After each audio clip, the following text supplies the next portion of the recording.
तो बेटा तुम्हारा जो 9th का फर्स्ट चैप्टर है उसका नाम है मैटर इन अवर सराउंडिंग।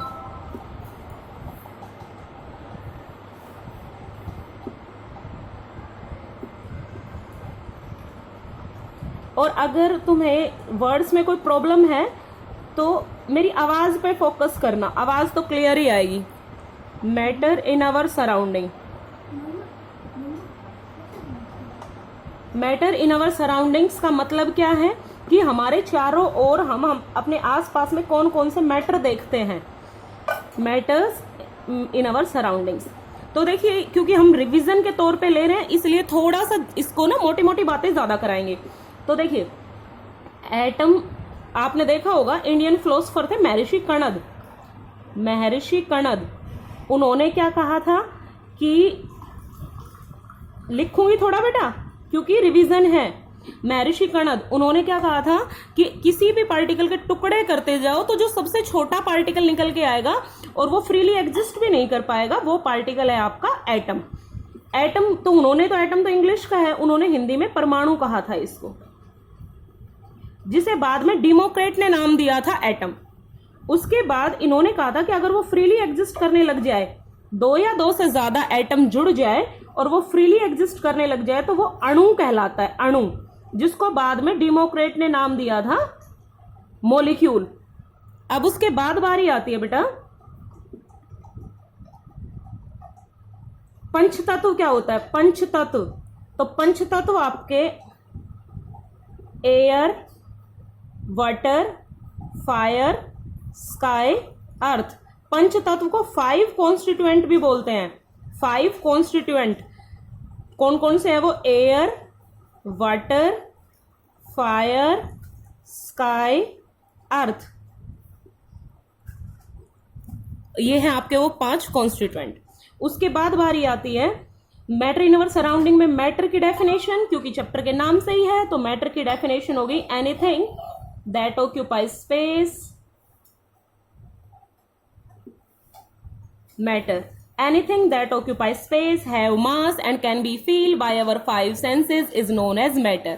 दोबारा से सुन लो, anything that occupies space, have mass and anything can occupy space, have mass and can be felt by our 5 senses।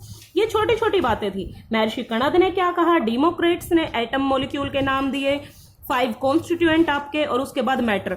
Matter में देखो कुछ चीजें ऐसी हैं, इलेक्ट्रॉन है, इनको बेटा मैटर पे भी काउंट कर लेते हैं, नॉन मैटर में भी। गूगल तक पे भी आपको इनके दोनों आंसर मिल जाएंगे, कोई कहेगा मैटर है, कोई कहेगा नॉन मैटर है। तो अपनी बुद्धि का यूज करके ऑप्शन सही चूज करना, सारे लॉजिक लगा के। चलिए अब शुरू करते हैं टॉपिक। तो बेटा पहला टॉपिक है topic 1, characteristics of particle of matter. पहला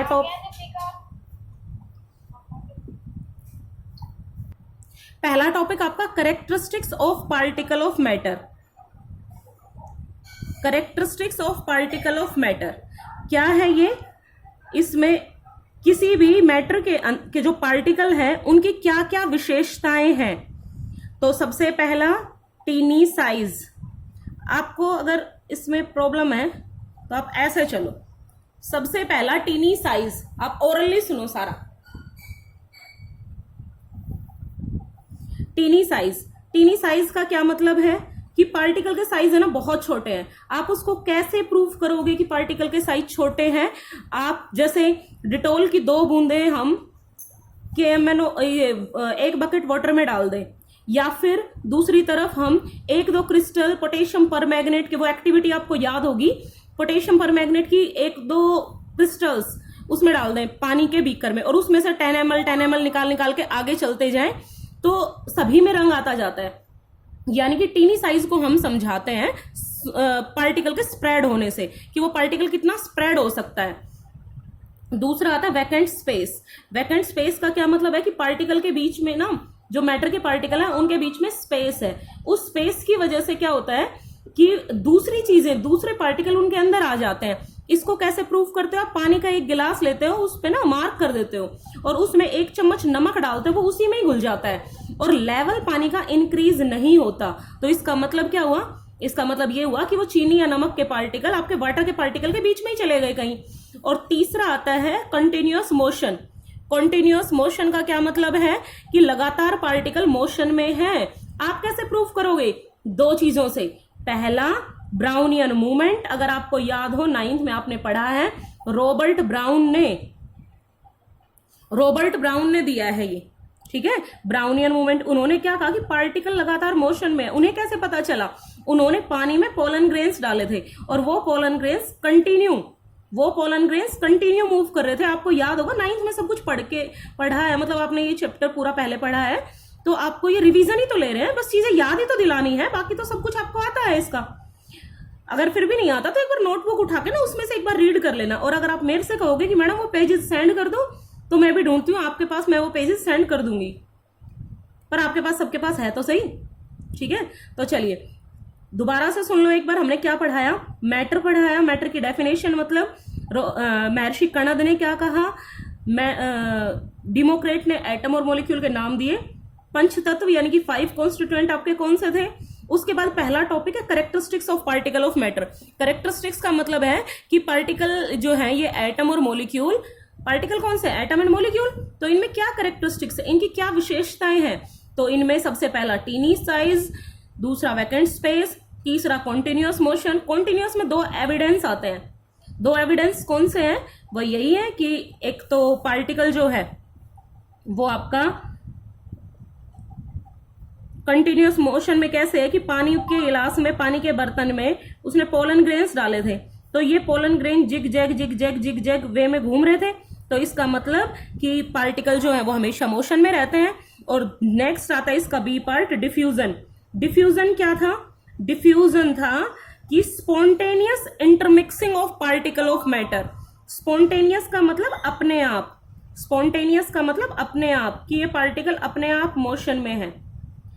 इसको कैसे प्रूफ करोगे? जैसे देखिए, पड़ोसियों के यहाँ अगर खाना बन रहा हो तो उसकी खुशबू आपके घर तक आ जाती है, दूसरी तरफ धुआं अपने आप हवा में जाके मिल जाता है। ये सब कुछ डिफ्यूजन की वजह से होता है। याद रखना, गैसेस में डिफ्यूजन सबसे ज्यादा तेज होता है, लिक्विड में उससे कम होता है, और सॉलिड में डिफ्यूजन नेग्लेजिबल होता है, ना के बराबर होता है। जिसकी जितनी ज्यादा डेंसिटी उतना ही डिफ्यूजन स्लो हो जाता है, डिफ्यूजन उतना ही स्लो हो जाता है। डिफ्यूजन से और ब्राउनियन मूवमेंट से पता चल जाता है कि पार्टिकल लगातार मोशन में होते हैं।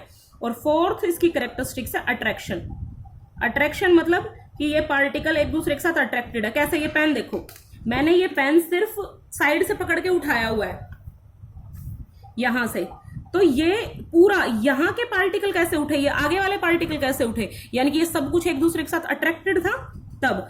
यानी कि पार्टिकल अट्रैक्शन में होते हैं एक दूसरे के साथ। और ये फोर्स है ना, 2 तरह की होती है अट्रैक्टिव फोर्स, एक तो कोहेसिव फोर्स और एक एडेसिव फोर्स। एडेसिव आपने देखा होगा, फेविकोल वगैरह की बोतल पे लिखा होता है एडेसिव फोर्स, यानी कि 2 अलग अलग चीजों को जोड़ने का काम करती है। कोहेसिव फोर्स, जैसे ये पेज है, इसके पार्टिकल के बीच में जो फोर्स ऑफ अट्रैक्शन है वो कोहेसिव है, यानी कि एक ही सब्सटेंस के डिफरेंट पार्टिकल्स के बीच में जो फोर्स होती है वो कोहेसिव फोर्स होती है। और एडेसिव क्या होती है? अलग अलग पार्टिकल्स के बीच में, अलग अलग सब्सटेंस के पार्टिकल्स के बीच में जो फोर्स होती है वो एडेसिव फोर्स होती है।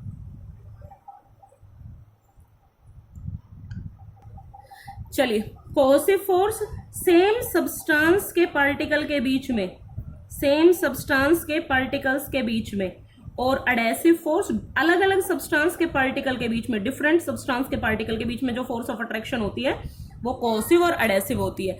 उसके बाद ये था आपका पहला पूरा टॉपिक, यहीं तक था बस। अच्छा, इसमें आपने 4 कैरेक्टरिस्टिक्स पढ़ी हैं, उनका यूज कहाँ होगा? उनका यूज होगा बेटा, आपसे वो क्वेश्चन पूछेगा कि बताइए, आप हवा में आराम से अपना हाथ हिला पा रहे हैं, लेकिन वही हाथ आपका पानी में तो थोड़ा सा कम हिल रहा है, और उसके बाद रेत में वो हाथ बिल्कुल भी नहीं हिल रहा है। उसका रीजन क्या है? उसका रीजन बेटा, आपने जो पार्टिकल चूज किए हैं गैसियस, उनमें जो फोर्स ऑफ अट्रैक्शन थी वो सबसे कम थी। लिक्विड में फोर्स ऑफ अट्रैक्शन उससे ज्यादा थी, और सॉलिड में फोर्स ऑफ अट्रैक्शन सबसे ज्यादा थी, जिसको तोड़ने में आपको टाइम लगा। क्वेश्चन आता है, एक चौक का टुकड़ा है और दूसरी तरफ एक लोहे का टुकड़ा है, आपको दोनों को तोड़ना है, क्या होगा? लोहे का तोड़ना, उसके पार्टिकल के बीच में ज्यादा फोर्स ऑफ अट्रैक्शन है तो नहीं टूटेगा हमसे, और चौक के पार्टिकल के बीच में कम फोर्स ऑफ अट्रैक्शन है तो बड़े बड़े आराम से टूट जाता है। ये पहला टॉपिक था। दूसरा टॉपिक है बेटा स्टेट ऑफ मैटर। दूसरा टॉपिक आपका स्टेट ऑफ मैटर। क्या है ये स्टेट ऑफ मैटर? कि आपने सॉलिड, देखो कॉमनली तो 3 ही स्टेट है मैटर की। कौन सी है वो? Solid, liquid, gas. लेकिन इसके अलावा 2 स्टेट कौन सी हैं? इसके अलावा 2 स्टेट हैं, प्लाज्मा और Bose Einstein condensate, BEC। Plasma और BEC, बोस आइंस्टीन कंडेंसेट। तो देखिए सॉलिड, लिक्विड, गैस की प्रॉपर्टीज आपको मेरे हिसाब से याद होंगी, फिर भी मैं एक बार रिवाइज करा देती हूँ। सॉलिड में डेफिनेट शेप, डेफिनेट वॉल्यूम होता है। सॉलिड में डिफ्यूजन नेग्लेजिबल होता है। कॉम्प्रेसिबिलिटी बिल्कुल भी नहीं होती सॉलिड में। कॉम्प्रेसिबिलिटी क्या होता है कि जब आप प्रेशर लगाते हो तो उसका साइज रिड्यूस हो जाए। उसके बाद रिजिडिटी होती है। रिजिडिटी होती है हार्डनेस, अपनी शेप को चेंज ना होने देना। वैकेंट स्पेस सबसे कम होता है। फोर्स ऑफ अट्रैक्शन सबसे ज्यादा होती है। काइनेटिक एनर्जी सबसे कम होती है। काइनेटिक एनर्जी क्या है? पार्टिकल्स में मूवमेंट, सिर्फ वाइब्रेटरी मोशन होता है इसमें, इसके पार्टिकल दूर नहीं जा पाते। तो बेटा इस तरह से ये आता है आपका सॉलिड की जर्नल प्रॉपर्टीज। लिक्विड में एग्जांपल, लिक्विड में प्रॉपर्टीज इन बिटवीन आती है। सॉलिड और गैस के हमेशा इन बिटवीन, कोई भी प्रॉपर्टी लिक्विड में मैक्सिमम नहीं होती। और गैस में जो सॉलिड में मैग्नीशियम मैक्सिमम थी वो तो मिनिमम कर दो, बस उल्टा। तो देखिए फोर्स ऑफ अट्रैक्शन सबसे कम गैसेज में, वैकेंट स्पेस सबसे ज्यादा, मूवमेंट सबसे ज्यादा, कॉम्प्रेसिबिलिटी सबसे ज्यादा, रिजिडिटी बिल्कुल भी नहीं। जो इसकी इसमें क्या बोलते हैं, वॉल्यूम और शेप दोनों ही इंडेफिनेट होती है। अच्छा अब बारी आती है प्लाज्मा की। तो बेटा प्लाज्मा पे क्या क्वेश्चन उठते हैं? मैक्सिमम एनर्जी होती है प्लाज्मा के पार्टिकल के बीच में, मैक्सिमम एनर्जी। ये पार्टिकल्स हाईली एनर्जेटिक पार्टिकल्स है, कहने का मतलब। आपसे कोई पूछ ले प्लाज्मा में क्या होता है, तो आयोनाइज्ड गैसेस होती हैं। Ionised gases. अब ये आयोनाइज्ड गैसेस क्या होती हैं कि गैस जो है हाई टेम्परेचर, हाई एनर्जी की वजह से आयंस में कन्वर्ट, तो फिर आयंस में कन्वर्ट होगी तो कौन सी गैसेस होती हैं, मतलब क्या होता है? तो देखो इलेक्ट्रॉन लूज कर देती हैं और कैटायन फॉर्म कर देती हैं, कोई भी गैस हो। इलेक्ट्रॉन और कैटायन ये 2 चीजें होती हैं। इलेक्ट्रॉन लूज कर देती हैं और कैटायन फॉर्म कर लेती हैं गैसेस। तो सुपर एनर्जेटिक पार्टिकल्स होते हैं प्लाज्मा में। इसमें ट्यूबलाइट, लावा, स्टार, सन, उसके अलावा नियोन साइन बल्ब, इन सब चीजों में प्लाज्मा होता है। ये जो ज्वालामुखी फटते हैं, वोल्केनिक इरप्शन होता है, उसमें लावा ही तो बाहर आता है, लावा में प्लाज्मा होता है। नेक्स्ट आता है BEC, Bose Einstein condensate. Albert Einstein और SN बोस दोनों ने मिलकर, श्रीनाथ बोस अपने इंडिया के थे, दोनों ने मिलकर ये स्टेट बनाई। इसमें क्या किया कि गैसेस को सुपर कूल्ड कर दिया, एकदम से कूल किया तो गैस के जो पार्टिकल जहां थे वो वहीं पे फ्रीज हो गए। तो उसमें क्या है कि सॉलिड तो बना लेकिन उनकी डेंसिटी बहुत कम थी, प्रॉपर्टीज चेंज हो गई थी।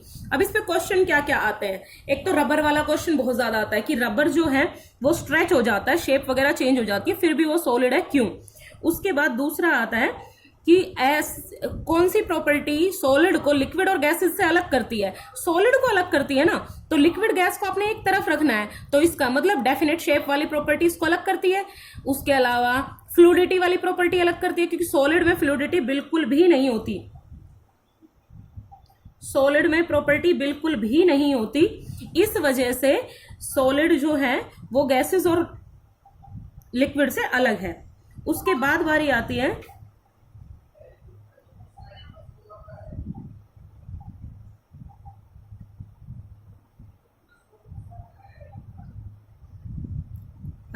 उसके बाद बारी आती है कि आप ऐसे 2 सॉलिड बताइए जो कॉम्प्रेसिबल भी हैं। तो बेटा कॉम्प्रेसिबल आपका स्पंज है, रबर है। ये कॉम्प्रेसिबल क्यों है? क्योंकि इनके अंदर जो एयर होती है, जो एयर ट्रैप हो गई थी, वो रिमूव हो जाती है कॉम्प्रेस करने पर। बाकी फिर भी इनको सॉलिड क्यों कहते हैं? क्योंकि बाकी सारी प्रॉपर्टी तो सॉलिड वाली है तो ये सॉलिड ही। उसके अलावा गैसेस जो है वो किसी भी कंटेनर को पूरा क्यों भर देती हैं? गैसेस के पार्टिकल में बेटा मैक्सिमम काइनेटिक एनर्जी होती है, मिनिमम फोर्स ऑफ अट्रैक्शन होता है, वो बहुत स्पीड से भागती है, इसलिए वो पूरे कंटेनर में फैल जाती हैं। दूसरा, प्रेशर क्यों लगाती हैं गैसेस? वही है, काइनेटिक एनर्जी ज्यादा होती है तो ये मोर एनर्जी के साथ उसकी वॉल्स पर स्ट्राइक करती हैं, टकराती हैं, इसीलिए ये इनकी वजह से उस पे मतलब प्रेशर लगता है दीवारों पे, कंटेनर की दीवारों पे। तो बेटा ये स्टेट ऑफ मैटर से बनने वाले जर्नल क्वेश्चंस थे। अब उसके बाद नेक्स्ट टॉपिक, हाँ जी, तो नेक्स्ट टॉपिक शुरू करते हैं अपना। कौन सा है वो नेक्स्ट टॉपिक? Latent heat. आपको पता है बहुत ही इंपॉर्टेंट टॉपिक है, इस बहुत छोटा टॉपिक है लेकिन इसमें से क्वेश्चन तो हमेशा ही आता है। लेटेंट हीट, तो देखिए क्या है लेटेंट हीट? हिडन हीट, छुपी हुई हीट। इसमें क्या है कि जो एनर्जी, देखिए क्या आप किसी चीज को गर्म कर रहे हो, आपको कैसे पता? उसके टेम्परेचर से पता, उसमें थर्मामीटर लगा दो तब आपको पता कि हम किसी चीज को गर्म कर रहे हैं। यानी कि हीट को नापने का तरीका टेम्परेचर है। हीट किसी को मिली या नहीं ये टेम्परेचर बताएगा, ठीक है। हीट को नापने का तरीका टेम्परेचर है। अब यहां क्या है कि हीट तो दे रहे हैं लेकिन टेम्परेचर नहीं बढ़ रहा। क्योंकि ये कैसे हो सकता है मैडम? हो सकता है जब वो हीट किसी और काम में यूज हो जाए टेम्परेचर बढ़ाने की बजाय। तो देखिए लेटेंट हीट में क्या होता है, आप किसी सब्सटेंस को हीट दो उसका टेम्परेचर बढ़ेगा, लेकिन मेल्टिंग पॉइंट पे और बॉइलिंग पॉइंट पे ये दो टाइम ऐसे हैं जहां उसका टेम्परेचर नहीं बढ़ता है। क्यों नहीं बढ़ता है? क्योंकि आपकी दी हुई हीट उसके बॉन्ड डिसोशिएट करने में यूज हो जाती है। बॉन्ड डिसोशिएट, दूसरे शब्दों में हम यूं कह सकते हैं बॉन्ड टूटेंगे तभी तो स्टेट चेंज होगी। तो आपकी दी हुई हीट उसको स्टेट चेंज होने में यूज हो जाती है। तो जिस वजह से फिर क्या होता है उसमें कि उसके टेम्परेचर राइज नहीं करता है। तो ऐसा सिर्फ 2 बार होगा जब भी स्टेट चेंज होंगी। स्टेट चेंज होंगी ऐसा सिर्फ तभी होता है, उसके अलावा ऐसा नहीं होता। तो देखिए इसका अगर हम ग्राफ बनाएं तो ग्राफ कैसे बनेगा इसका? तो देखिए इधर हम हीट कर लेते हैं, हीट तो हम दे रहे हैं, इधर टेम्परेचर। अच्छा देखिए हमेशा एक्स एक्सिस पर वो क्वांटिटी लेते हैं जो दूसरों पे डिपेंड नहीं होती। तो हीट टेम्परेचर पे डिपेंड नहीं है, हीट हम दे रहे हैं, हीट टेम्परेचर पे डिपेंड नहीं है, लेकिन टेम्परेचर हीट पे डिपेंड है। कैसे डिपेंड है? हीट बढ़ाओगे तभी तो टेम्परेचर बढ़ेगा। तो देखिए मान लिया -10 से शुरू कर रही हूं मैं, -10 डिग्री से, कॉमन सेंस की बात है देख लेना। और आइस के लिए ये ग्राफ ले रही हूं तो देखो -10 डिग्री तक टेम्परेचर बढ़ेगा। कब तक बढ़ेगा? 0 डिग्री सेल्सियस तक। और 0 पे आने के बाद टेम्परेचर रुक जाएगा। क्यों रुका ये? क्योंकि अब भाई मेल्टिंग पॉइंट आ गया, इसका अब स्टेट चेंज होने वाली है। तो देखिए ये पूरी जो लाइन है 0 डिग्री सेल्सियस पर, इस पे आइस और वाटर मिलके एग्जिस्ट करते हैं। यानी कि यहां से आइस ने पिघलना शुरू किया था और यहां तक आइस पिघलती रही। यानी कि इस टाइम 0 डिग्री सेल्सियस पे आइस और वाटर दोनों एक साथ एग्जिस्ट करेंगे। तो आपसे कोई पूछ ले वाटर की फिजिकल स्टेट बताइए 0 डिग्री सेल्सियस पर, तो आइस और वाटर दोनों। उसके बाद टेम्परेचर बढ़ेगा। कब तक बढ़ेगा? 100 डिग्री सेल्सियस तक। बीच में कहीं भी कोई दिक्कत नहीं आएगी क्योंकि स्टेट चेंज नहीं होने वाली है। तो 100 डिग्री सेल्सियस तक टेम्परेचर बढ़ेगा। क्यों? क्योंकि वही है कि बॉइलिंग पॉइंट आ गया। अब 100 डिग्री सेल्सियस पे क्या हुआ? रुक जाएगा। क्यों रुक जाएगा? क्योंकि अब बारी आने वाली है बॉइलिंग पॉइंट की।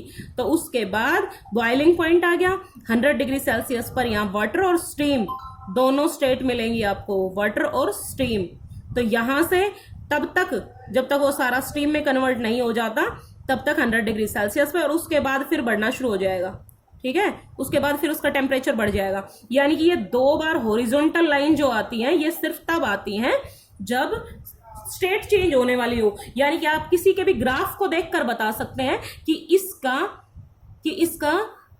मेल्टिंग पॉइंट और बॉइलिंग पॉइंट क्या होगा। तो अब देखिए इस पे जो क्वेश्चन आते हैं 3-4 एनसीईआरटी में दिए हुए वो उनकी बात कर लेते हैं। फिजिकल स्टेट बताइए 0 डिग्री सेल्सियस पे, 25 डिग्री सेल्सियस पे, 100 डिग्री सेल्सियस पे, 125 डिग्री सेल्सियस पे। तो इस पे आइस वाटर बोथ क्योंकि मेल्टिंग पॉइंट है, इस पे वाटर और स्टीम बोथ क्योंकि ये बॉइलिंग पॉइंट है, 125 डिग्री पे स्टीम। उसके बाद बारी आती है कौन सा ज्यादा जलाएगा, 100 डिग्री सेल्सियस पे आइस या फिर वाटर या फिर स्टीम। तो 100 डिग्री सेल्सियस पे स्टीम ज्यादा जलाएगा। क्यों? क्योंकि वाटर की हीट यहां है जबकि स्टीम की हीट यहां है। वाटर और स्टीम दोनों की हीट में अंतर है। वाटर की हीट कम है, स्टीम की हीट ज्यादा है। वाटर को लेटेंट हीट दोगे तभी तो जाके वो स्टीम में कन्वर्ट होगी। सेम एज इट इज, कौन सा ज्यादा ठंडा करेगा, 0 डिग्री सेल्सियस पे आइस या फिर 0 डिग्री सेल्सियस पे वाटर। तो 0 डिग्री सेल्सियस पे आइस की हीट यहां है, वाटर की हीट यहां है। तो वाटर में हीट ज्यादा है तो ठंडा ज्यादा आइस करेगा। ठीक है, तो ये थे लेटेंट हीट के क्वेश्चन। जो इस पे सबसे अच्छा क्वेश्चन आता है वो यही कि राजू, सीमा, रीमा किसी का भी नाम देके आपसे कह देगा कि उसने 1 kg आइस को हीट करना शुरू किया ठीक है। तो उसने क्या ऑब्जर्व किया, ऑब्जर्व यही किया कि जब तक वो सारा का सारा मेल्ट नहीं हो गया तब तक उसका टेम्परेचर राइज नहीं किया, तब तक उसका टेम्परेचर इंक्रीज नहीं हुआ। इसमें दो टर्म आती है, लेटेंट हीट ऑफ फ्यूजन और लेटेंट हीट ऑफ वेपराइजेशन। तो फ्यूजन में क्या है, 1 kg आइस को, सॉरी 1 kg सॉलिड को लिक्विड में चेंज होने के लिए आप जितनी हीट दोगे वो उसकी लेटेंट हीट ऑफ फ्यूजन है। 1 kg नहीं लगाया तो आपका क्वेश्चन गलत है। लेटेंट हीट ऑफ वेपराइजेशन क्या है, 1 kg लिक्विड को वेपर में कन्वर्ट करने के लिए आपको जितनी हीट देनी पड़े वो उसकी लेटेंट हीट ऑफ वेपराइजेशन है। उसके बाद बारी आती है latent heat of fusion. Ice का अगर हम एग्जाम्पल लें तो कितनी आएगी, एग्जाम्पल तो देखिए आइस की लेटेंट हीट ऑफ वेपराइजेशन है 335 किलो जूल पर केजी, 335 किलो जूल पर केजी, और या फिर हम इसको अगर वैसे लिखें तो 3.35 इंटू 10⁵ जूल पर केजी। जूल किलो की जगह जूल कर दिया तो 1000 मल्टीप्लाई हो गया ना, बस वही है। उसके बाद अगर हम वाटर के केस में लेटेंट हीट ऑफ वेपराइजेशन का जिक्र करें तो 2260 किलो जूल पर केजी। वेपराइजेशन काफी ज्यादा होती है हीट किसी की भी, तो ये हो गया 2.26 इंटू 10⁶ जूल पर केजी, ये याद रखना, ठीक है। इसकी कैलोरीज वगैरह में वैल्यू है वो एक बार देख लेना, ठीक है। कैलोरीज में ये तो जूल पर केजी में हो गया, अगर फिर भी कोई कंफ्यूजन होगा तो मैं बता दूंगी आपको, ठीक है। अच्छा, उसके बाद बारी आती है आपका लेटेंट हीट का टॉपिक हो गया, अब टेम्परेचर के टॉपिक की बात कर लेते हैं। Temperature measurement of heat, measurement of hotness और coldness is known as temperature, ठीक है। Measurement of heat is known as temperature. आपके पास 3 स्केल है, केल्विन है, डिग्री सेल्सियस है और डिग्री फ़ारेनहाइट है। इन दोनों में नेगेटिव और पॉजिटिव वैल्यूज दोनों टाइप से होती हैं, जबकि इसमें सिर्फ पॉजिटिव वैल्यूज होती हैं। बेस्ट स्केल है और एसआई स्टैंडर्ड इंटरनेशनल के लिए ये स्केल ले रखिए, एसआई यूनिट ऑफ टेम्परेचर आपका केल्विन ही है। तो कुल मिला के आप इन टेम्परेचर को आपस में कैसे चेंज कर सकते हैं, तो देखिए kelvin is equal two degree Celsius plus में 273, केल्विन के लिए ये फॉर्मूला है। तो देखिए डिग्री सेल्सियस को केल्विन में और केल्विन को डिग्री सेल्सियस में आप दोनों को इंटरचेंज कर सकते हैं। सेल्सियस की वैल्यू दे रखी है, यहां पुट कर दो प्लस हो जाएगा, केल्विन की वैल्यू दे रखी है इस 273 के उधर ले जाओ माइनस हो जाएगा। अच्छा, फ़ारेनहाइट और डिग्री सेल्सियस का फॉर्मूला क्या है, 9/5 डिग्री सेल्सियस प्लस 32, ये फॉर्मूला है सेम एज इट इज। बस इधर अगर डिग्री सेल्सियस दे रखा है फ़ारेनहाइट की वैल्यू निकालनी है तो यहां पुट कर दो, पहले इसको मल्टीप्लाई करना बोर्ड मास के अकॉर्डिंग। अच्छा, अगर फ़ारेनहाइट दे रखा है तो 32 इधर आएगा माइनस में, इसको उठा के बाद में लेके आना, पहले 32 को लेके आओगे। ये चीजें हैं बस जो याद रखनी है। 2 टर्म आती है इसमें, एक तो एब्सोल्यूट जीरो आती है।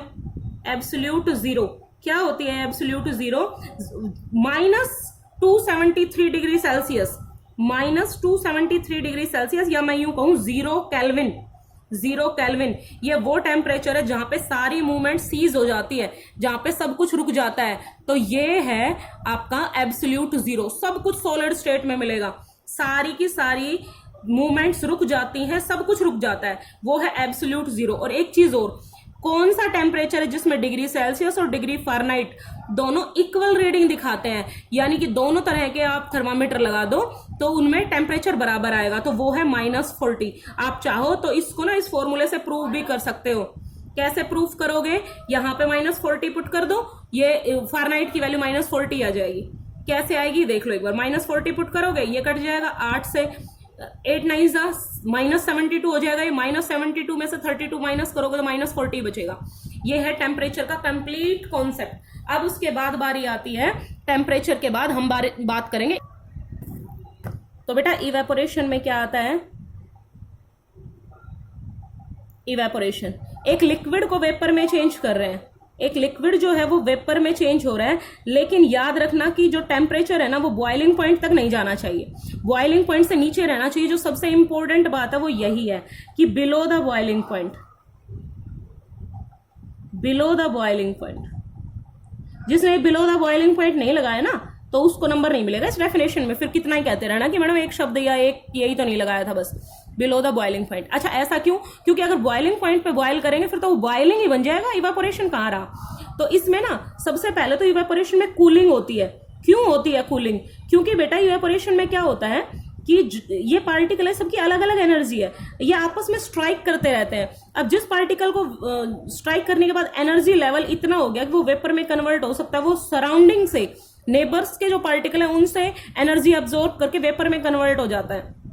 तो इसका मतलब कि बाकी पार्टिकल तो कूल रह गए ना भाई, वेपर में कन्वर्ट होने वाला पार्टिकल अपने सराउंडिंग पार्टिकल से हीट एब्जॉर्ब करके वेपर में कन्वर्ट हो जाता है। तो सराउंडिंग वाले तो कूल रह गए, वो तो कूल होते चले जाएंगे, तो जितना ज्यादा इवेपोरेशन होता जाएगा उतना उतना कूलिंग होती जाएगी। अब इस पे क्वेश्चन बहुत सारे आते हैं, कौन कौन सा, जैसे देखो सॉसर में चाय आराम से पी जा सकती है। दूसरा, जब मम्मी को दूध ठंडा करना होता है, जैसे स्कूल के लिए लेट हो रहे हो, मम्मी को दूध ठंडा करना है, तो बड़ा सा बर्तन लेके आती है मम्मी, गिलास में नहीं डालती है, बड़े से बर्तन में एक बार फैला के ठंडा कर देती है, फिर तुम्हें डाल के गिलास में दे देती है उसे। तो देखिए उसके अलावा फैन के नीचे अच्छा क्यों लगता है, फैन से भी बेटर कूलर के नीचे क्यों लगता है।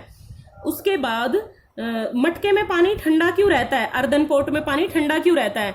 जब ज्यादा गर्मी पड़ती है तो डॉग जो है वो अपनी जीभ बाहर क्यों निकाल लेते हैं, जब पसीना आता है और वो सूखता है यानी कि परस्पायरेशन होता है तो अच्छा क्यों लगता है, कूलिंग सी क्यों फील होती है, ठंडक सी क्यों लगती है। बहुत सारे क्वेश्चन है ऐसे, पेड़ के नीचे ठंडा क्यों लगता है। उसके अलावा कपड़ा फैला के क्यों सुखाते हैं, या फिर जब हमें किसी पार्टी में जाना है तो हम क्या, और हमारे कपड़े गीले हैं तो हम क्या क्या करते हैं। उसके अलावा रेनी सीजन में परेशान क्यों होते हैं, इन सब का रीजन इवेपोरेशन है। तो देखिए आप कैसे प्रूफ करोगे इनको, तो देखिए उससे पहले मैं एक चीज करा देती हूँ, फिर इन्हीं क्वेश्चंस पे आएंगे। फैक्टर्स जो इवेपोरेशन को अफेक्ट करते हैं, तो पहला सरफेस एरिया।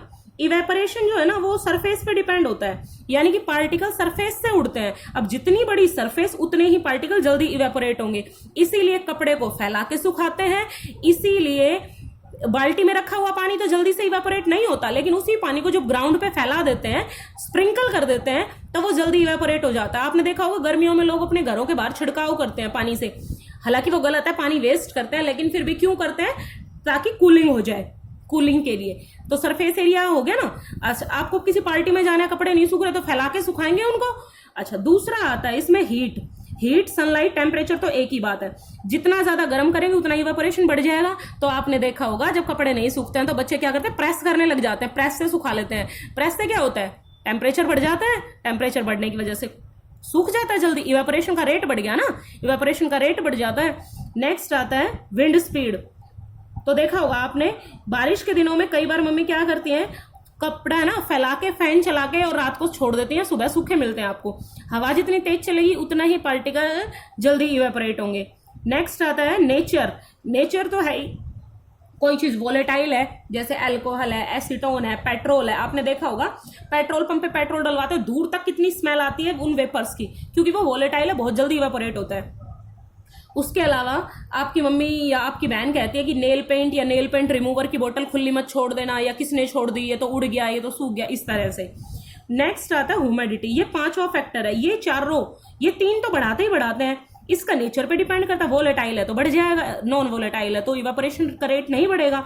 ये आता है ह्यूमिडिटी, ये उल्टा फैक्टर है। ह्यूमिडिटी होता है amount of water vapours present in air, लेकिन ये टेम्परेचर से रिलेटेड होता है, याद रखना, टेम्परेचर के रिस्पेक्ट में होता है ये। तो ह्यूमिडिटी, अच्छा कोई आपसे पूछ ले ह्यूमिडिटी मैटर है या नहीं, तो इसमें भी कंफ्यूजन ही मिलेगा आपको।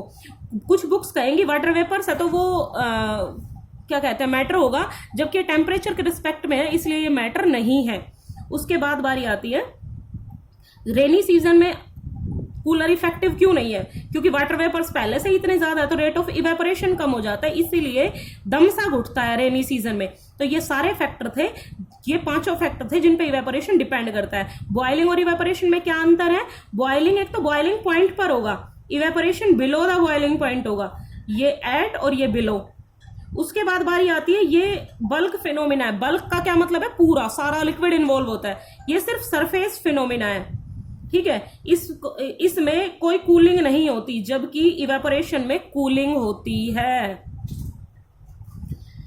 तो इन क्वेश्चंस पे आते हैं। सॉसर में चाय ठंडी क्यों हो गई थी, क्योंकि सरफेस एरिया बढ़ गया था। फैन के नीचे अच्छा क्यों लग रहा था, क्योंकि विंड स्पीड बढ़ गई थी। कूलर इफेक्टिव क्यों थे, क्योंकि कूलर में तो विंड स्पीड भी ज्यादा होती है, रेट ऑफ इवेपोरेशन और भी ज्यादा होगा। अर्दन पोट में पानी ठंडा क्यों रहता है, मिट्टी के मटके में पोर्स थे, उन पोर्स में से वाटर जो है वो जल्दी इवेपोरेट होता था। इसके साथ एक क्वेश्चन आता है कि गर्मियों में कैसे क्लॉथ पहनते हैं, कॉटन क्यों, क्योंकि वही है कॉटन में पोर है, पोर की वजह से पार्टिकल्स जो है वो जल्दी इवेपोरेट होंगे, इवेपोरेशन होगा तो पार्टिकल्स जो हैं कूलिंग क्रिएट करेंगे। नेक्स्ट आता है डॉग अपनी जीभ बाहर क्यों रखते हैं, क्योंकि जीभ से सलाइवा इवेपोरेट होता है जिस वजह से उनको कूलिंग होती है, तो गर्मियों में उनको थोड़ा सा बॉडी टेम्परेचर मेंटेन करने में हेल्प हो जाती है। परस्पायरेशन क्या है, परस्पायरेशन वही है कि अपनी बॉडी के टेम्परेचर को मेंटेन रखना। अच्छा 1 मिनट और आपको एक आध बातें और बता देती हूँ। इंटरचेंज कैसे होती है स्टेट, सॉलिड लिक्विड गैस, तो हीट करने से सॉलिड लिक्विड में, लिक्विड गैस में चेंज हो जाता है। प्रोसेस को क्या कहते हैं, सॉलिड लिक्विड में चेंज होता है तो उसको फ्यूजन भी कहते हैं, मेल्टिंग भी कहते हैं। लिक्विड गैस में कन्वर्ट होता है, इसको वेपोराइजेशन भी कहते हैं, बॉइलिंग भी कहते हैं। अच्छा सॉलिड गैस में और गैस सॉलिड में दोनों आपस में भी चेंज हो सकता है। सब्लिमेशन है ना, डायरेक्ट सॉलिड का गैस में, गैस का सॉलिड में कन्वर्ट होना। सब्लाइम याद रखना, iodine, carbon dioxide, dry ice होती है ना ये, सॉलिड कार्बन डाइऑक्साइड। उसके बाद एंथ्रेसीन, कैम्फर, नेफ्थलीन बोल, अमोनियम क्लोराइड, ये सारे के सारे सब्लिमेशन। इसका उल्टा गैस का लिक्विड में चेंज होना कंडेंसेशन, और लिक्विड का सॉलिड में चेंज होना फ्रीजिंग या सॉलिडिफिकेशन। तो बेटा ये था आपका कंप्लीट चैप्टर का एक रिव्यू टाइप में। प्रेशर के यूनिट्स का आपको ध्यान रखना है, 1 atmospheric is equal to 1.0 1 × 10⁵ pascal, ऐसे कर करके मैंने ये कई चीजें लिखवा रखी हैं, आपको वो पढ़ लेना आप, ठीक है। चलिए तो आज के लिए इतना ही।